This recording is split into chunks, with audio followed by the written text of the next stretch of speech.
तो क्या लग रहा है कितनी सीटें ला पाएंगे आप? सीटें इतनी आएगी सरकार नहीं बन पाएगी भाजपा की, जान लीजिए आप। इतना आप दावा कर रहे हैं? बिल्कुल दावा कर रहा हूँ, वो गलत बोल रहे हैं। एक बात और पूछना चाहता हूँ। बताइए। लोग कहते हैं कि समाजवादी पार्टी में जो भी छोटा दल आता है तो कई टिकट मांगता है, भारतीय जनता पार्टी पे एक सीट पे लड़ता है। कितनी सच्चाई है आप बताइए? हाँ वही है, यहाँ तो 5 सीट मांगे, भाजपा कहेगी 21 सीट पे लड़ो तो 21 सीट पे चले जाते हैं। हालत ये है, नैतिकता क्या क्या ऐसी खूबी है बताइए? खूबी ये है कि वहाँ जाएंगे सोच रहे हैं कि माल पानी कमाएंगे, हम माले पानी नहीं मिलेगा, उनको थैली थैला नहीं मिलेगा, यहाँ नहीं हुआ है।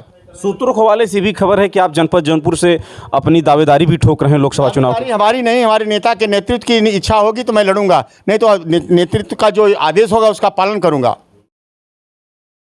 दोस्तों नमस्कार, आप देख रहे हैं हिंदुस्तान की बात। मैं हूं आपके साथ रमन। मौसम भी गर्म है और चुनाव का मौसम भी गर्म चल रहा है। हमारे साथ बातचीत करने के लिए समाजवादी पार्टी के प्रमुख महासचिव राजनारायण बिंद जी हैं, जो प्रबल दावेदार जौनपुर से हैं। मैं इनसे बातचीत करूंगा। चर्चाएं तेज हैं टिकट को लेकर जौनपुर में भी, लेकिन पीडीए जो एक नाम रखा गया है, पीडीए के बड़े ही दमदार नेता माने जाते हैं, अपनी बात को लेकर भी जाने जाते हैं। बहुत स्वागत है सर बातचीत में। धन्यवाद आपको।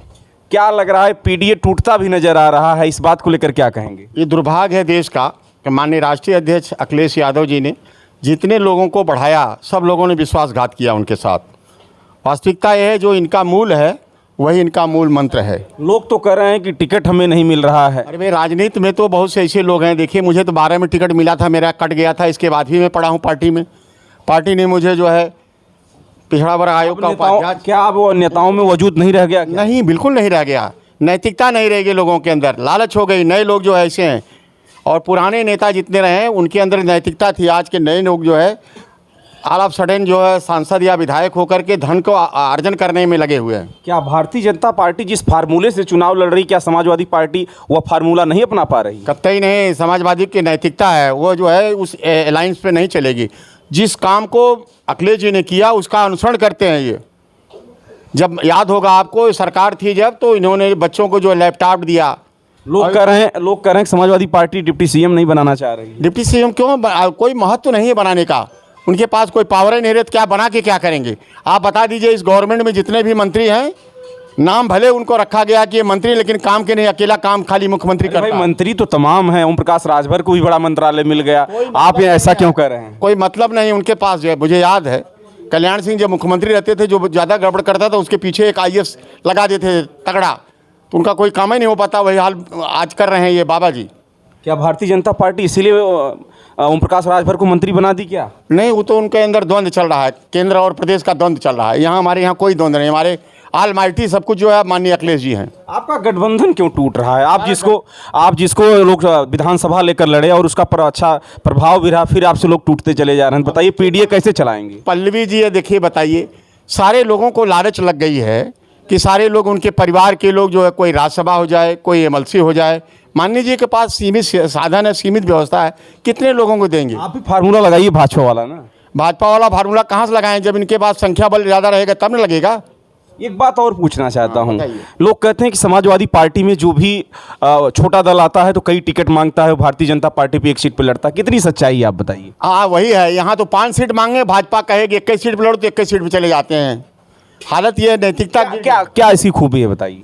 खूबी ये है कि वहाँ जाएंगे सोच रहे हैं कि माल पानी कमाएंगे, हम माले पानी नहीं मिलेगा, उनको थैली थैला नहीं मिलेगा, यहाँ अगले कोई थैले। अब देखिए, जो है इलेक्टोरल बॉन्ड जो चला है, सुप्रीम कोर्ट ने होल्ड किया है। भारतीय जनता पार्टी इस पे बैकफुट पे आ रही है। अगर सारे मीडिया के लोग, सारी जनता इस बात को जान जाएगी जिस दिन हमारा ही पैसा लेकर के सब चुनाव में लगा रहे हैं ये, तो देश का दुर्भाग्य है। ऐसा कभी नहीं हुआ है। पहले लोग जनता से पैसा मांग करके चुनाव लड़ते थे। आज जनता जो है, जनता के पैसा मांगने की बात क्या है, जनता के सारे पैसे ले रहे हैं। और दूध पे, मक्खन पे, घी पे, खाने वाली वस्तुओं पे, गरीबों के जितने भी आइटम है सब पे GST लग रही है। ऐसा देश में कभी नहीं हुआ है। सूत्रों के हवाले से भी खबर है कि आप जनपद जौनपुर से अपनी दावेदारी भी ठोक रहे हैं लोकसभा चुनाव की। हमारी नहीं, हमारे नेता के नेतृत्व की इच्छा होगी तो मैं लड़ूंगा, नहीं तो नेतृत्व का जो आदेश होगा उसका पालन करूंगा।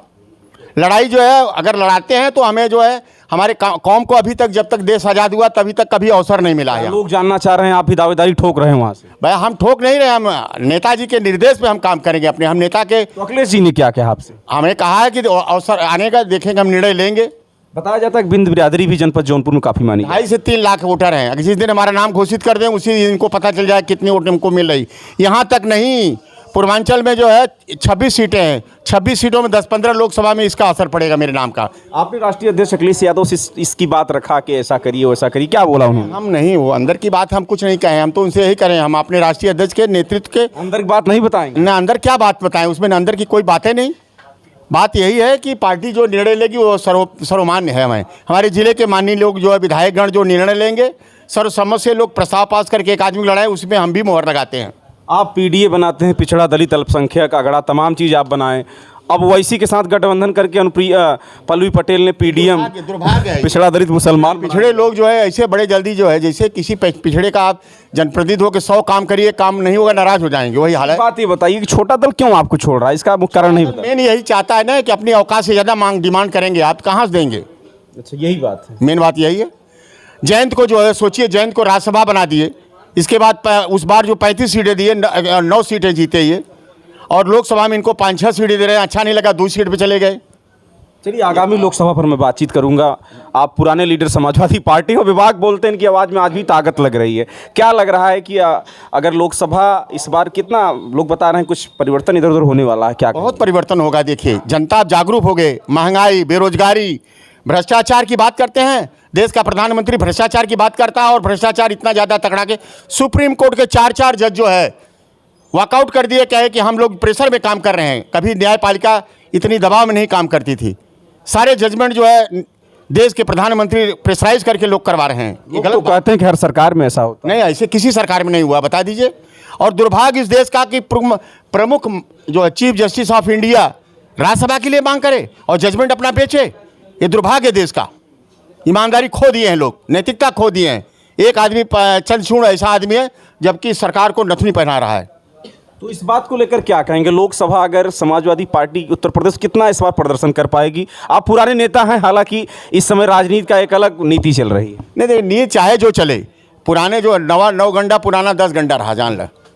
पुराने लोग जितने सब मैच्योर है राजनीति में, वो कभी भी जो है 3-5 नहीं बताएंगे आपको, जो चीज़ सॉलिड है वही बताएंगे।